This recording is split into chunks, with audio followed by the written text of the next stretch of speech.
Hi, Hi. I'm Tanya Galvan. I'm going to be your social worker today. I want to let you know that everything we say here is going to be confidential. Confidentially has three exceptions. If you say that you want to kill yourself, if you want, the second one is that you say that someone is harming you or want to kill you, or third, if someone want to kill yourself or you want to commit a crime.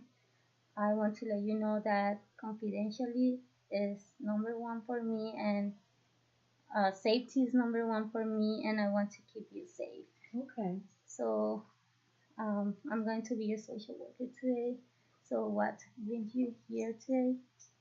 Um, And well, I've had a hard year this past year. I lost two sisters, and it's been pretty hard to deal with. okay, before that, your name is Camila Gray, right? Correct. And you are 57 years old, Right. and you are single. Anglo? Yes, Yeah. I'm white. Uh-huh. Okay, and you marry and you work at Jewish Family Children Services and you are an ASU student. Correct.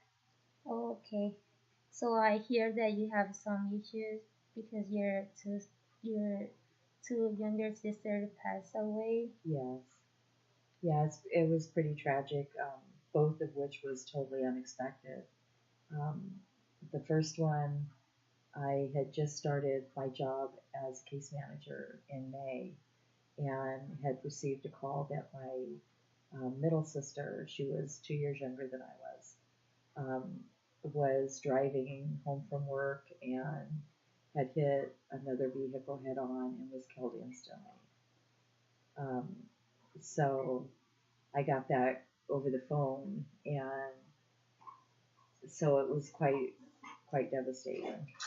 Um, Later, we found out that after they did the autopsy, that she had methamphetamine in her system. So it was tragic enough her losing her life in an accident, but then to find out that she had been using substances was pretty tragic. And then my other sister, she she's always had some kind of mental illnesses. She tried to kill herself at a young age by shooting herself, but she had gotten herself kind of straightened out, and um, in fact, we were both born on the same day, 18 or 6 years apart. So um, we got a call a few days before our birthday um, that she was in the hospital, that her boyfriend had found her slumped over a couch, and that she wasn't breathing. So they called 911. The paramedics came out and they were able to get her heart going, but she was at the hospital. So we spent several days at the hospital just trying to find out, what her status was. And they ran a bunch of tests and finally found out that when they had started her heart, that uh, the blood did not get to her brain, so was brain dead. So, and later on, after they did the autopsy, they found out that she had methamphetamine and GHB in her system. So, um, it's been really difficult dealing with, the fact that I work with kids whose, families a lot of times are torn apart because of substance use, and then to have both my sisters pass away um, because of it. So,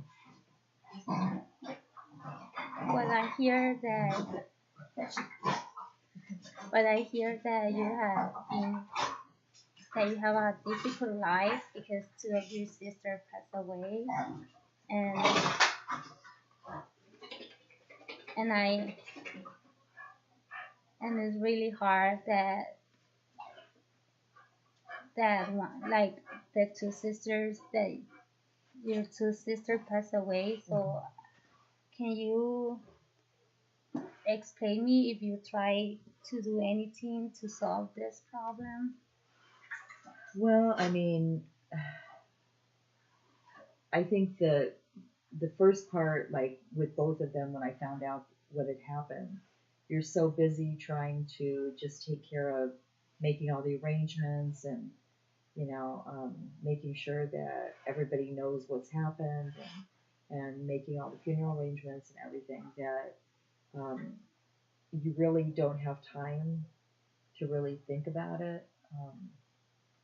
And then trying to deal, with um, her children, um, because they're grieving, and as their aunt, that you want to be there for them as well. So, I mean, fortunately, I work with a bunch of social workers, so I mean, they're very supportive. But I've never been one that it's been real easy for me to, you know, open up. And I guess I guess I was a little bit angry, the thought that they were doing that was really a selfish move on their part. Um, but there isn't a day that doesn't go by that I don't miss them, that I think about them. I mean, it just seems a tragedy. Yeah, what I hear is that you passed for a difficult situation and it's really hard.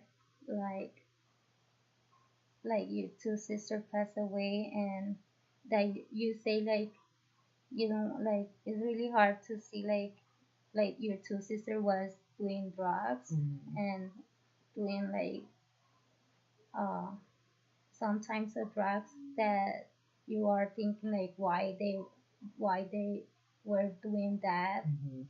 So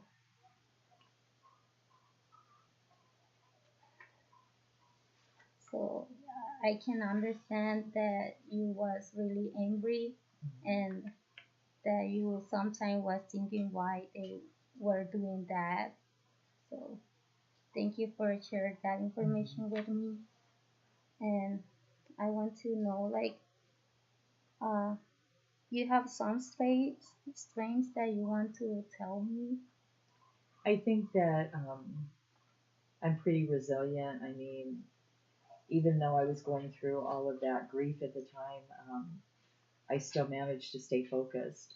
I was in school, so still managing to take care of my schoolwork, and um, at the same time, I had just started a new job, so trying to learn all the training and everything with my job. Um, so I think I have strength in that regard, but um, I think weaknesses wise, I tend to bottle things up inside, rather than talk about them. Okay. I also see that you were saying that you are independent, Hmm.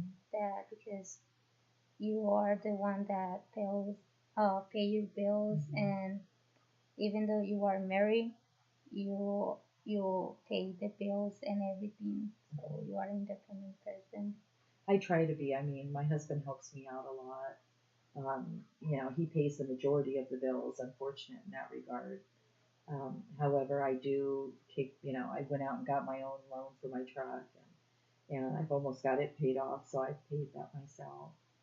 And I tend to take care of the frills in our family, things that are not necessarily needs, but the kids need something, or they have a dance coming up, and my daughter needs a dress, things like that.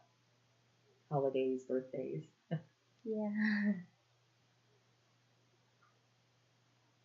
I also see that you are a dedicated person, that you like to spend time with your family Hmm. and with your children and grandchildren, Hmm. and you are interested in learning more about children who has like sexual trauma. Can you Yes. explain me more about that? Yeah. There's a lot of in social work. There's a lot of different avenues news, and one of the things that I found is that there's a lot of sex trafficking that goes on in Arizona, um, and I think there's a big need for trained people that can work with these kids and help them work through the trauma that they've experienced. So that's kind of my passion right now in the direction that I want to go.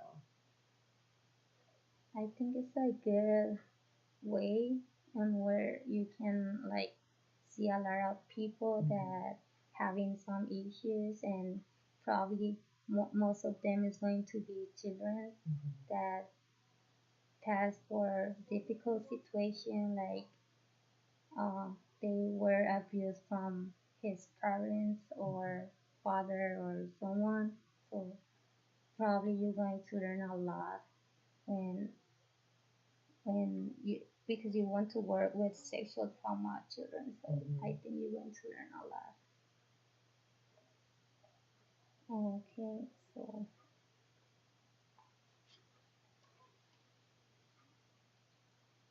So do you think that there's any resources out there for like somebody that's dealing with grief? with grief, what Yeah. do you mean by grief? Well, like like people that have lost family members. Do you think like there's any support groups out there that I might be able to look into? Yeah, I think you can go. I'm going to give you some resources. Okay. Also, there is a website where Mm-hmm. you can go and find some resources that going to help you. Mm-hmm. And I'm going to give you a list. That way you Okay. can go and research, do some research if you Okay. want. Great. Because I think that would help maybe talking with people that maybe have lost a member of their family or even that's lost members from substance use.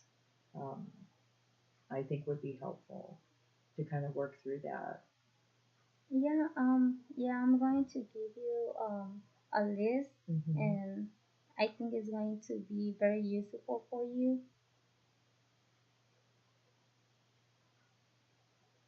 Um, so you say that this problem exists was you have like 1 year that this problem existed like 1 year ago. Hmm. Like, can you explain me how do you feel now? Um, I mean, for the most part, I think that I've kind of moved forward. The holidays are certainly harder. Um, I was cleaning out my truck this weekend and I found one of the like cards from the funeral for my sister, and that kind of brought back some memories. And then we had her cremated, and her children are ready to bury her, now. So I just found out that there's a service March 12th for that. So it's kind of like we're reliving it again. So I mean, I think that's the hardest part for me is, just when you think that you're settling in and you're kind of coping with it, now I've got to bring it back up again because we're doing, a service at the gravesite. So kind of brings up those emotions again. So I mean, not as strong as it was when it initially happened, especially with my sister that I just lost in November. I spent 4 days at the hospital with her because she was an organ donor, and they kept her alive to where they could keep the organs viable so that she could, donate those organs. So that was quite a process.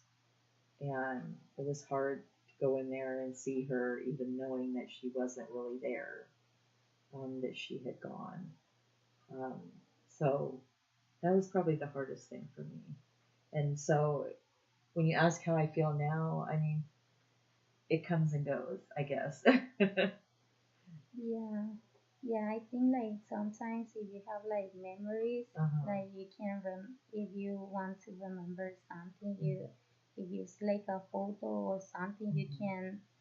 you you can go you can go back and remember like a situation that you passed with your sister or Mhm. something, and sometimes it's really hard like Mhm. to remember because she is not anymore here. Mhm. So I try and when I think back on my sister, I try and look at the positive, fun times.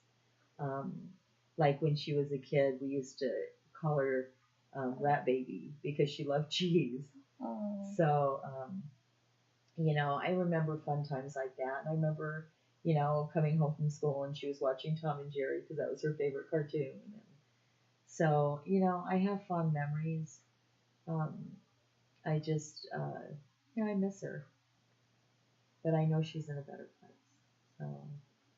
yeah, I think it's really good for you to remember the fun things that you do with Mhm. her, and that is going to help you to know that you say like she's in better place. So Mhm. if you remember like fun activities that you Mhm. do with her, you're going to remember uh, something that's going to alleviate like Mhm. the if you feel like sad or something, probably Mhm.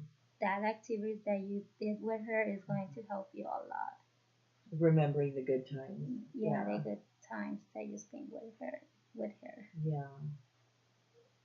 Okay, so It really helps to talk about it. Thank you for talking with me because it's hard. Not everybody wants to hear about somebody's loved one that's passed away. So. yeah, it's for me it was really hard because I I don't never have like someone that passed away, so Mhm. for me it's really hard to give you like advice or Mhm. something because I'm not in your shoes.